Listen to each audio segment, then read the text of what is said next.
Hi, this is State Senator Jill P. Carter, and you are listening to the Conduit Street Podcast, the best source of news and notes on Maryland politics and policy.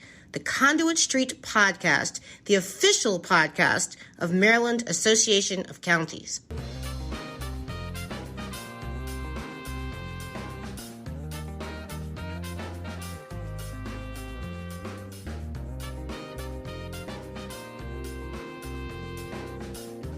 Hello and welcome back to the Conduit Street Podcast. This is Michael Sanderson from the Maryland Association of Counties, your host once again for an episode through our walk through policy and politics across the lovely Free State.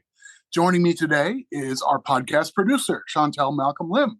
Welcome, Chantel. Glad to have you on the air today. Hi, everybody. I'm so glad to join. For our listeners, I do communications for NACo. So if you ever see anything on our social media, the weekly roundup emails, the website, that's me. All that stuff. And your stuff is everywhere. And that's what we want. We want a lot of folks to be able to keep in touch with what's happening in Annapolis, through the General Assembly, in our counties, all the things happening across our membership. So thanks so much for your efforts on that, and glad to have you with us today. And we've got a special guest joining us today for the podcast conversation to talk about some tools that are out there to help county governments deliver smarter and sometimes more efficient services to their residents. And that's what it's all about. Cathy Muse is with us. She's with NACo EDGE. That's the newly rebranded arm of the National Association of Counties, NACo. Cathy, thanks for joining us. Well, thank you so much, Michael and Chantel. I'm so glad to be here with you today. It's a real great opportunity for me to spread the word about NACo EDGE and maybe give Maryland counties a little bit of an edge. Love it. Oh, very nice to play on. Yes, that's good stuff. We like that. Well, so for our listeners, the National Association of Counties is what you would imagine. They have a role that's analogous to what NACo does here in Maryland on behalf of the counties in their various forms all across the many states. And so we've got somewhere near around 3,000 counties across the United States. We've got parishes in Louisiana and boroughs in Alaska and some other quirky twists in the membership and so forth. But NACo serves all these local entities across the country. And as you would imagine, they do policy work and advocate on behalf of counties and their services, but also want to deliver value and services back to their members. And that's a big part of what NACo EDGE is all about. So exactly. Great. Okay, so I'll tee that up a little bit for you, but I will say one of the easiest things you can do to have on a guest speaker is have someone from really, really far away. And that means, the travel and difficulty, that means that person's a real expert, right? This is someone from Portugal or from San Diego or whatever, but NACo's just down the road from us here in Maryland and DC. The shop's not too far away. And Cathy, you even have some Maryland roots, right? Oh, I have Maryland roots, deep Maryland roots. Although I was born in Washington, D.C., I was raised and attended Montgomery County Public Schools. I grew up in Kensington, Maryland. I'm a graduate of the University of Maryland, and both for undergraduate and my graduate degree. And I cut my teeth, if you will, on procurement, working at the University of Maryland for 12 years. And then after that, I worked in at Charles County School Board in Southern Maryland for 3 years. So I love Maryland. It's my home. Wow, definitely can see that. Yeah. So back in December, you came out to our conference in Cambridge, and you talked about some of the tools that NACo is working on to deliver to counties like ours here in Maryland. So our elected officials really appreciated hearing about that, but we thought the same kind of rundown would be good for our broader listeners too. So once again, thank you for joining us. And first off, can you give us the overview of NACo EDGE and what your mission is? Absolutely, Chantel. It was a great opportunity to come to beautiful Cambridge, and I'm super happy to be able to get on the podcast today and talk more about NACo EDGE. NACo EDGE is NACo's business solutions unit focused on delivering value-added programs to U.S. counties. It was built 100% for county government and is advised by county leaders. For each of our programs, we have an advisory board made up of county officials and subject matter experts that help us to hone these programs, also determine which programs to offer, and then to help us manage them and ensure that they continue to offer the best value to counties. So all of these programs are in three verticals: people, purchasing, and performance. The people vertical includes our partnership with Nationwide Retirement, which provides retirement solutions to county staff all over the country. They currently have over $30 billion under their advisement. Also in that portfolio is Public Promise Insurance, which is an insurance platform owned and operated by NACo, offered to county staff through payroll deduction. And it's for things like travel insurance, cancer insurance, pet insurance, all kinds of insurance that staff can elect to have over and above the insurance that's offered to them by their county. These benefits can help to attract and retain staff who are looking for things over and above the salary structures. Right. And I mean, in this hiring market, I think that has been a persistent challenge for public employers. I think for all employers, but public employers are routinely coming to our conferences and events and talking about the challenges of recruiting and retaining employees. It feels like a generation ago, you used to say, well, there's stability in public employment. You get yourself a nice pension, you get these various benefits and so forth. But some folks are looking for things that require a little lateral thinking. I think NACo has been good through the EDGE program of trying to identify these kind of fits because it's driven by public leaders about what would be good in our portfolio to help bring us the best and brightest. I think it's a great angle. Thank you, Michael. That's exactly right. It's definitely been top of mind for public leaders, and because of that, it became a priority for NACo EDGE.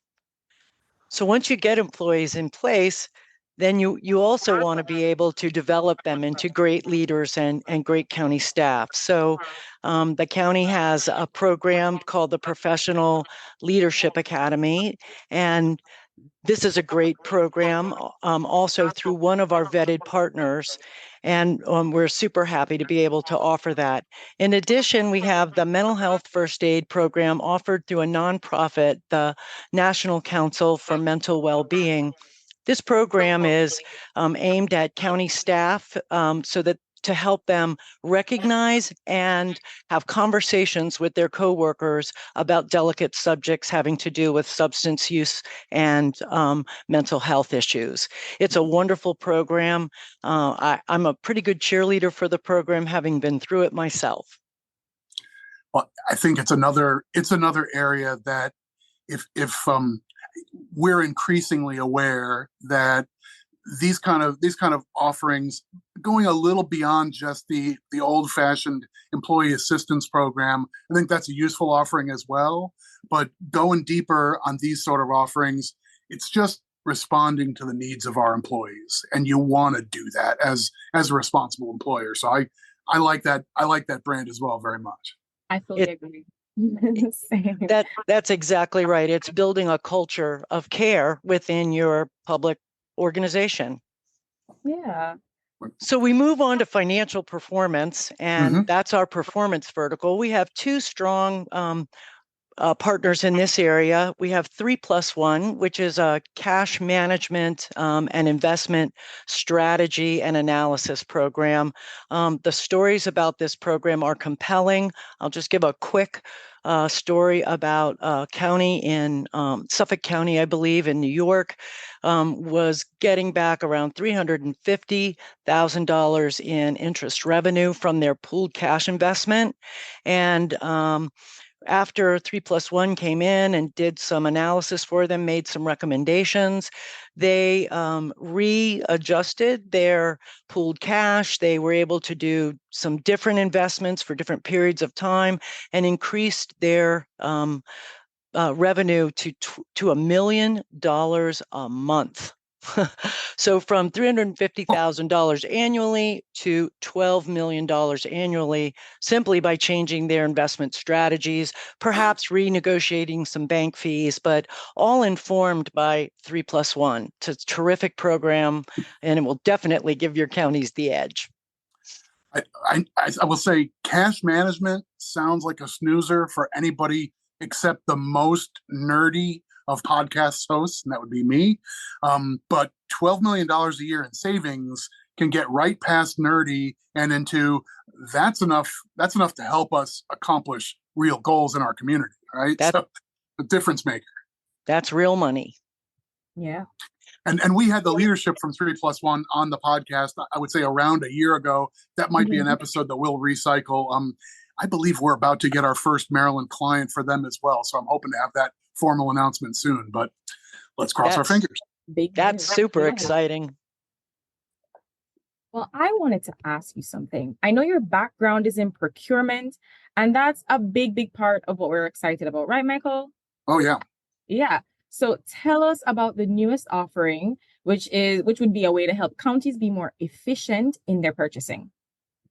Well, thank you again. So yes, a little bit about me. My background is I retired as the Chief Procurement Officer from Fairfax County in Virginia, so right across the river.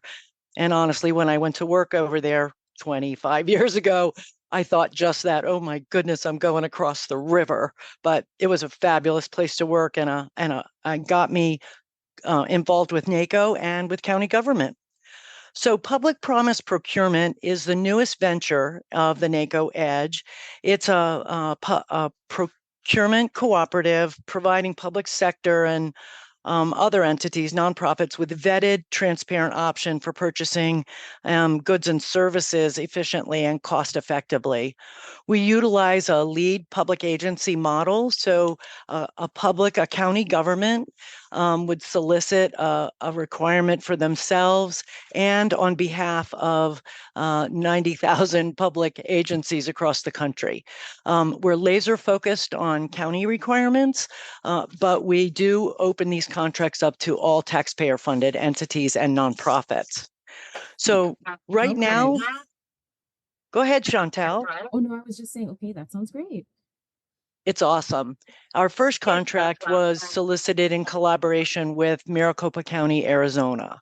So Maricopa follows its own processes, and NACo EDGE adds on to that the national requirements, and also we conduct the national advertising of the Maricopa County solicitation. So that solicitation goes out to the world, we get the responses in, and we utilize the experts within Maricopa County as well as representatives from other public jurisdictions. In this case, we had folks from Bergen County, New Jersey, and San Diego County, California, serve on the evaluation team to evaluate the proposals that came in response.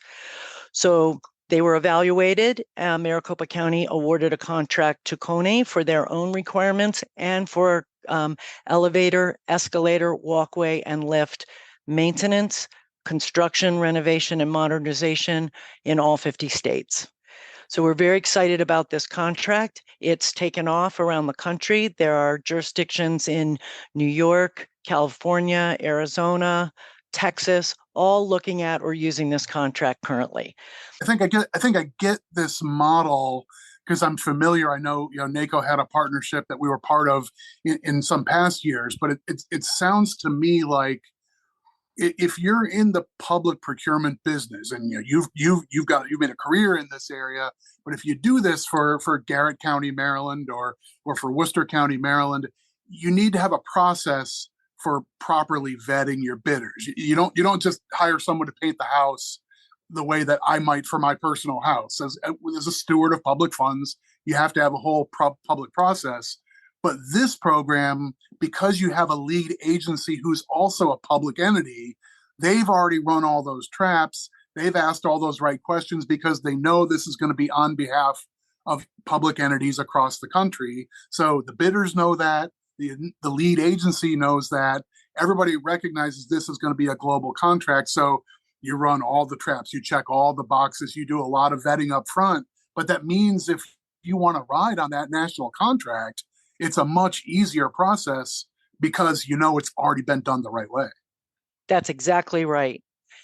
Almost every public jurisdiction in the country bases their procurement processes on the model procurement code. So what we do has nuances in each jurisdiction, but we pretty much do things the same way. So as long as we follow a public jurisdiction's process to the letter, then we are probably legal in 99.9% of the jurisdictions that would utilize the contract. And riding or bridging or piggybacking contracts has become quite commonplace. As a matter of fact, when I started doing procurement in Maryland and when I worked at the University of Maryland, we were involved in the Washington Metropolitan Council of Governments. I represented the university at the Chief Procurement Officers Committee, and we had a purchasing co-op. So it was at that time even an interstate because it was Virginia, Maryland, and the District of Columbia all working together on cooperative contracts 40 years ago. So this is not a new concept for your Maryland jurisdictions. Right. Now, I think we have a number of our jurisdictions benefit by being in regional co-ops. We have a pretty good-sized one around the Baltimore region, and you mentioned the Washington metro area has a multi-jurisdictional co-op. We have a number of our school systems with some of the counties on our eastern shore of Maryland. So there's some of this happening regionally in a formal way. What I do like here, though, is these big contracts. Like we may not have the leverage among the eastern shore jurisdictions to leverage a good deal on something like the Coney contract for lifts and elevators and escalators, right? But the national contract with a big hitter is where you probably get maximum market power by the potential for there being scores of different entities riding on that contract. So I like the idea of getting the best deal for everybody by saying, this is going to be the big one. Give us your best offer. Absolutely. We wanted to create another tool in the toolbox. So there are definitely those things that work better regionally, and there are definitely those things where we can really garner the purchasing power of the whole nation behind them. So we encourage all the Maryland jurisdictions to take a look at the Coney contract. Coney will come and do an analysis for them, whether they can save them money. And if they can, it's great. And if they can't, they'll walk away. Right. I guess so the Coney contract is the beginning, and we hope this is the beginning of a big thing that over time, EDGE is going to, the Public Promise Procurement Program, we want this to build out into having, a dozen and a half vendors over time in lots of different fields, guided by local leaders on where do we have needs, where can we make gains. That's exactly right. And later this month, we'll be launching government recruiting and staffing solutions solicitation in collaboration with San Diego County. Tomorrow, we're launching public safety and community resilience solutions in collaboration with Cobb County, Georgia. And later this month, we're also hopefully launching a medical TPA contract that's for large self-insured counties, third-party administrator contract with Miami-Dade County. So we're very excited. We do hope to have built out to have 8 or 10 contracts by the end of the year. Holy smokes. I didn't realize how fortunate we were to get a half an hour of your time today. It sounds like you're working overtime bringing all these new contracts on board, but that's what our members counties want from our leaders at NACo. So that's terrific. Yep.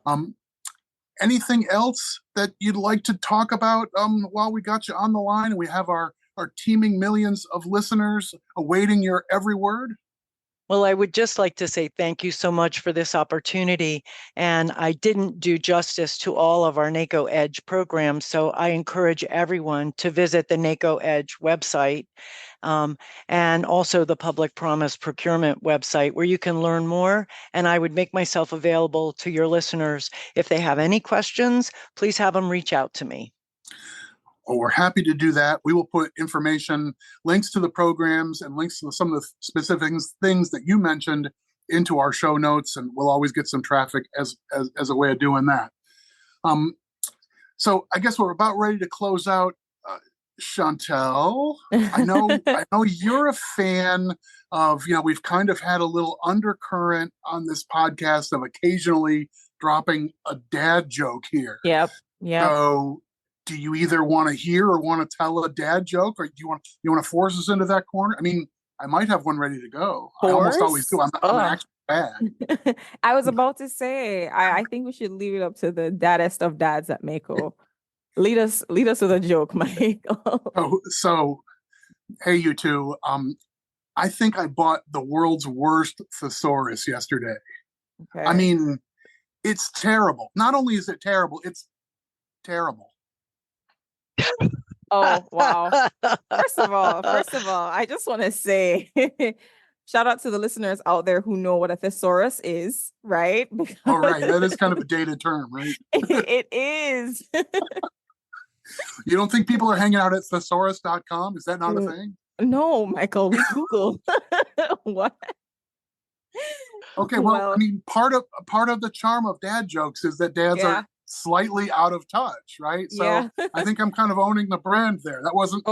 Yes, it was on purpose. That's what I mean to say. Yeah, that's not me being a foggy-headed dad. That's just that was part of the joke. Of course, the feature, not a bug. Right. Change your name on Twitter. It's no longer Michael Sanderson.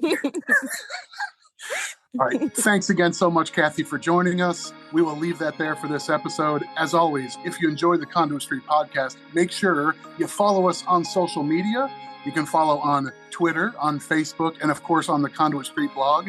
And you can subscribe to the podcast, and that way every episode will be sent right to the device of your choice. But for Chantel, for Cathy, and for NACo, we are happy to have you join us again. We will talk to you soon.